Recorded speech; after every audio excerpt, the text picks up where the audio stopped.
హిట్లర్ని చూసి ఆయన నేర్చుకుంటున్నాడంట నీతులు. మరి హిట్లర్ని చూసి నేర్చుకోవడానికి ఈయన ఒక బఫూన్ సీఎం, ఓపెన్గా చెప్పాలంటే ఒక బఫూన్ సీఎం. ఈయనకున్న క్యాబినెట్లోని సర్కస్ క్యాబినెట్ నడుస్తుంది. ఈయన ఏం చెప్తే దానికి తల ఊపుతారు వీళ్ళంతా కూడా.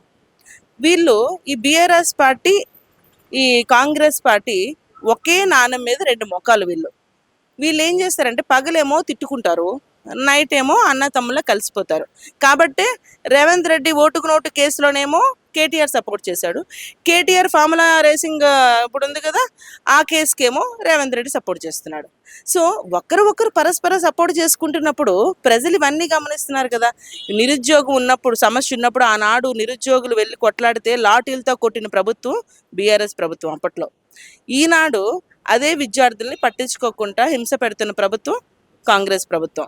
ఆఖరికి ఆర్టీసీ కార్మికులు కూడా ఆనాడు 50 రోజులు వాళ్ళు సమ్మె చేసి చనిపోతే కూడా ఎవ్వడూ కూడా పోయి అడిగింది నాదుడే లేడు. ఈరోజు వీళ్ళు కూడా అదే చేస్తున్నారు కదా. ఇప్పుడు కాంగ్రెస్ ప్రభుత్వం కూడా, ఆయన శంకర్ గారు చనిపోయారు, చనిపోతే ఆయన ఏమైనా పట్టించుకున్నాడా? కవిత వెళ్ళింది, మరి ఆనాడు కవిత ఎందుకు వెళ్ళలేదు, ఈనాడు కవిత ఎందుకు వెళ్ళింది? వీళ్ళందరూ ఏంటంటే డైవర్షన్ పాలిటిక్స్ చేస్తున్నారండి. పూటకొక మాట, పూటకొక డ్రామా. ఇవి ప్రజలన్నీ కూడా చూస్తారు.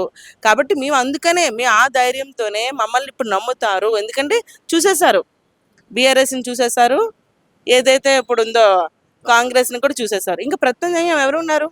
ఆల్టర్నేటివ్ ఎవరుంది ఇంక ప్రజలకి? భారతీయ జనతా పార్టీ తప్ప. కాబట్టి ఖచ్చితంగా నెక్స్ట్ వచ్చే ఎలక్షన్లో మాకు ప్రజలు పెద్దపీట వేస్తారు అన్నది 100% నమ్మకం.